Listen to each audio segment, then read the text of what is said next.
Oh, Gary, I'm so excited. I can't believe tomorrow is the 117th anniversary of the Krusty Krab. Meow. That's right, Gary. Mr. Krabs is letting me have the party at my pineapple. He's letting me pay for everything, too. Isn't he great? Meow. SpongeBob, look sharp, me boy. Tomorrow's a very important day for Cashy. Think of all the Krabby Patties we'll sell. Mr. Krabs, shouldn't the secret formula be in a safe place? Good thinking, lad. Here, take the formula and put it somewhere safe. Aye, aye, Mr. Krabs. I won't let you down. Hey, Patrick. What are you doing here? Mr. Krabs hired me as security for the big event.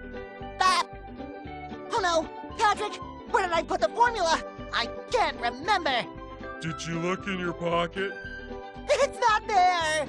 Oh, hey, maybe it's in my pocket. Nope. Okay, SpongeBob, don't panic. I can feel my normally carefree and jovial attitude dissolving away! What does that mean? It means I'm sad, and when I'm sad, I can't remember anything. Patrick, we need to find that formula before you-know-who does. P-L-A-N-K... P-O-N.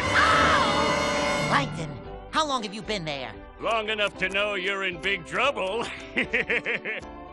Well, SpongeBob, seeing as we are friends, it seems only right that I help you remember where you put the formula. Oh, that would be so nice of you, Plankton. I'd love your help. Hey, wait a minute. How do I know you're not just trying to get the formula all for yourself? My honest face? Then okay, let's find that formula.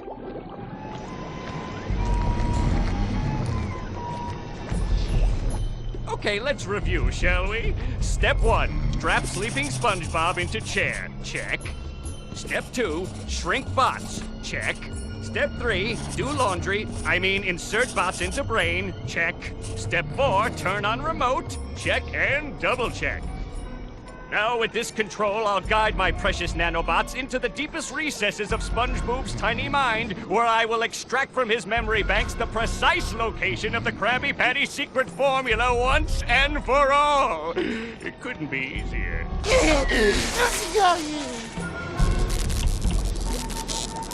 Okay, change of plans. I will now enter SpongeBob's brain and find the formula myself.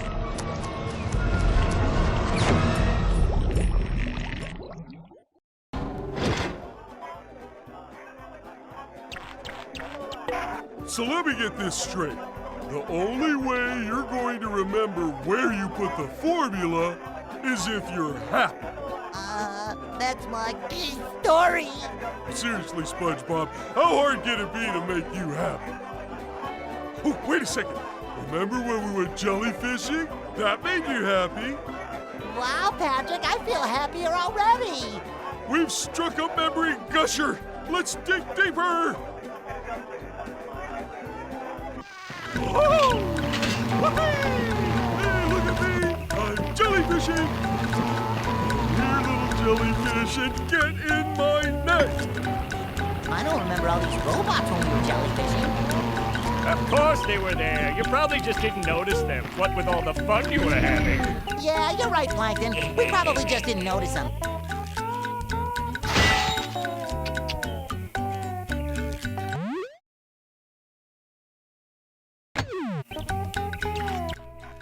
Hello everyone and welcome to SpongeBob Truth or Square, based on the TV special of the same name, even though it's a lot better. And you don't have to try very hard to be better than that TV special, but this game was made by Heavy Iron Studios, who made Battle for Bikini Bottom and the movie game. So there's some decent effort in here. Right now we only have one attack, which is this slam attack with SpongeBob's face spatula. It's an all-vertical attack, so it's difficult to hit more than one enemy with it, but it's still possible. If we jump before we use it, we can easily evade enemy attacks. Unless we jump into their hammers, of course. All these things we're picking up are happiness tokens, and we can use them to buy extra outfits or upgrades to our health. They're not necessary to collect by any means. And there's a lot more of them than the collectibles in other SpongeBob games. You could get a lot of shiny objects by completing combos in Battle for Bikini Bottom, and there were a lot of snooze tokens in Creature from the Krusty Krab, but nowhere near as many as there are happiness tokens. Now that we've defeated all 5 of the robots in the area, Key opens up this little gate, letting the jellyfish out so we can use them as a platform, and of course there are a ton of tokens in there for us as well.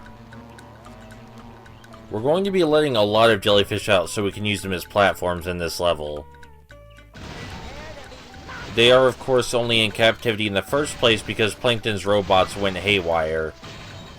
By the way, these crates with Plankton's face on them that we're smashing, they take the place of the Tikis in Battle for Bikini Bottom. Though the Tikis in Battle for Bikini Bottom were a lot more original, they were sentient just like these crates, yes, but the Tikis in Battle for Bikini Bottom had a lot of unique purposes, and you could interact with them in a variety of ways. You could combo them, you could throw them on top of each other, you could do a lot with them considering they were the equivalent of a basic smashable crate. And that's something a lot of 3D platformers don't seem to care to improve on. But I think that was one of the most interesting design choices in Battle for Bikini Bottom, was that even the crates had some element of creativity to them, some element of game design. I assume that design decision never came back because they didn't want to rehash. So even though the crates in this game have phases, they're pretty much just normal crates. This game is easily, design-wise, the least impressive of all of Heavy Iron Studios' SpongeBob games. But I definitely get the impression this one was made faster and on a much lower budget than the first 2 they made. That's not to say it isn't good, but it leaves much less of a lasting impression. Alright, we've defeated all 5 robots in this area just like the last one. This time the gate it opens leads to a switch. Don't need anything special to press it either. A lot of pieces of the game environment move around in this game. That's something that the movie game in Battle for Bikini Bottom didn't have. It doesn't really add to the game design, but it's just something noticeable, that a lot of the pieces of the game world move around in Truth or Square. It's kind of weird that this game is called Truth or Square because even though it was made to promote the TV special, the plot is only vaguely related, and so the name Truth or Square is kind of lost. There was a billboard in this area advertising Kevin's jellyfish ointment, by the way, from an early SpongeBob episode. I assume he got into the ointment business after he got stung so badly. That seems like a natural course of events. We do eventually obtain more attacks, by the way. It's just now we only have the vertical one. Stop swimming so fast! I've only got 5 legs, and one of them's my head! Some of the extra attacks and abilities we get are very situational, not really useful in ordinary combat. But that's okay, because combat isn't exactly the deepest thing in this game. Even Creature from the Krusty Krab had more to the combat. Oh, and notably, there are some parts of the level that we can't complete unless we were to come back with new abilities, but we're not going to do that.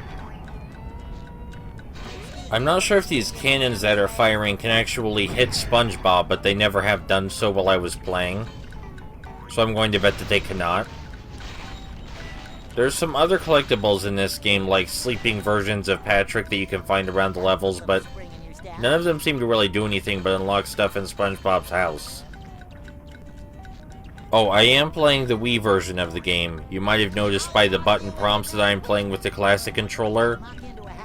For the Wii version of the game, you can play with the GameCube controller, the classic controller, or just the Wiimote nunchuck. This goo we're tongue sliding on may seem similar to the tongue sliding sections in other SpongeBob games, but it's really not, because you can move around freely. We just picked up an invincibility power-up.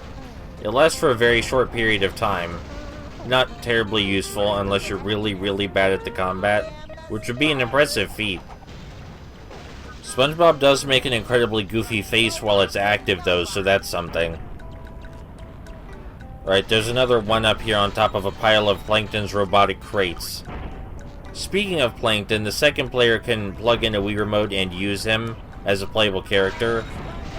He hovers around next to SpongeBob and is able to stun enemies, but that's all he does. The gimmick of this area is that we just move from platform to platform and press the button so the metal fist moves to a different area. We do that 3 times. It's easy to break the scripting in this part by accident. If the fist hits SpongeBob's head in just the right way during the cutscene, then the fist scripting will break, and you'll be incapable of proceeding any further. So even though this is the Wii version of the game, I've not noticed any real differences between it and the Xbox 360 version.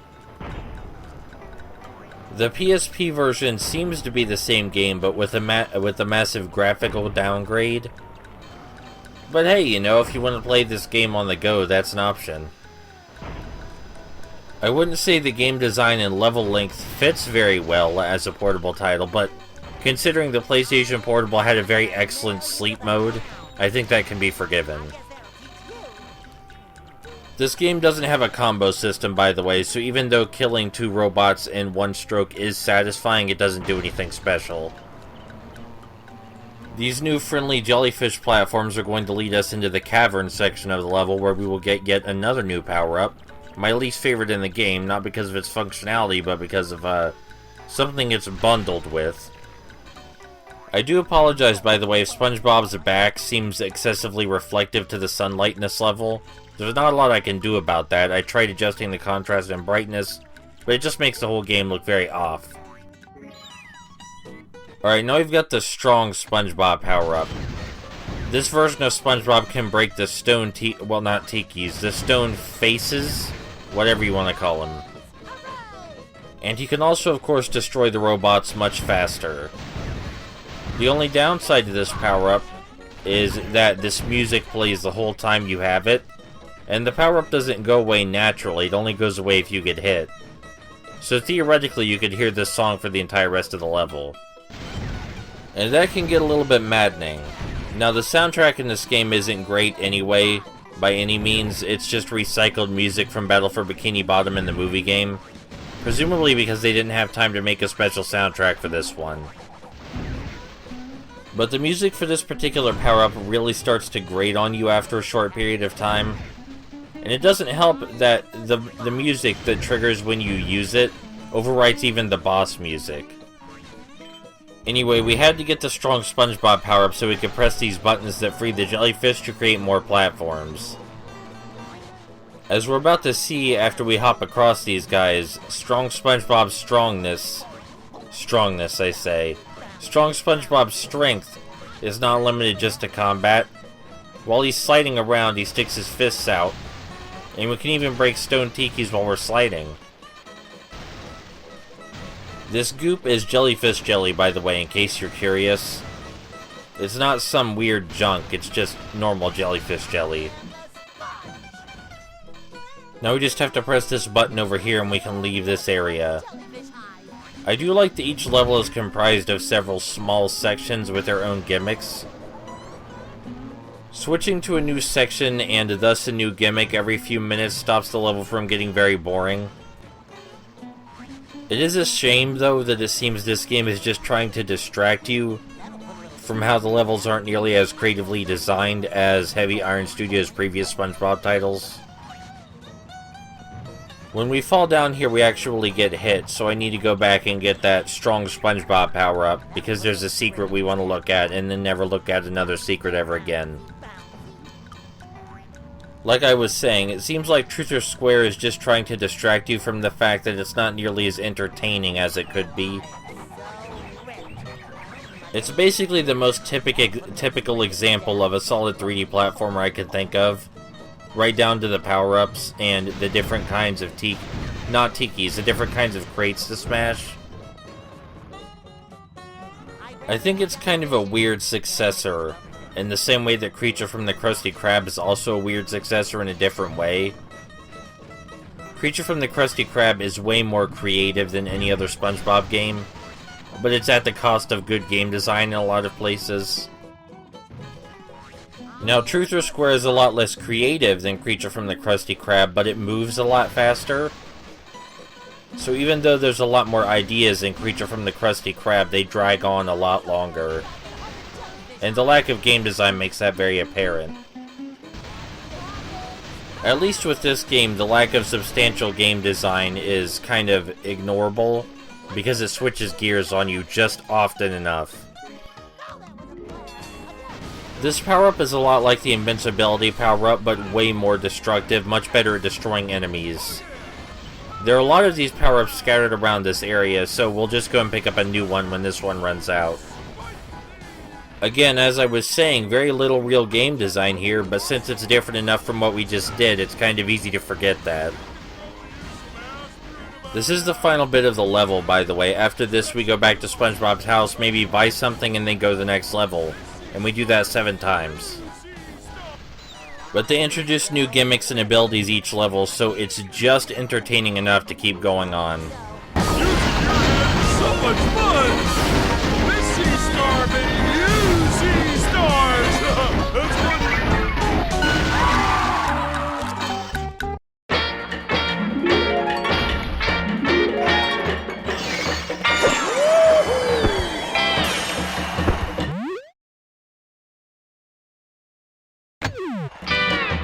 I'm not gonna hurt you, little jellyfish. I just want to keep you in a jar on top of my television. I'm gonna chase you, and you, and you, you're a cute one, and you, I'm gonna chase you all! Alright, we're back to the pineapple inside SpongeBob's head. So now we're gonna buy some extra costumes. And we're gonna be wearing the burglar costume next time we play. After we buy the last costume, we're just gonna spend the rest on health upgrades. I'll see you next time.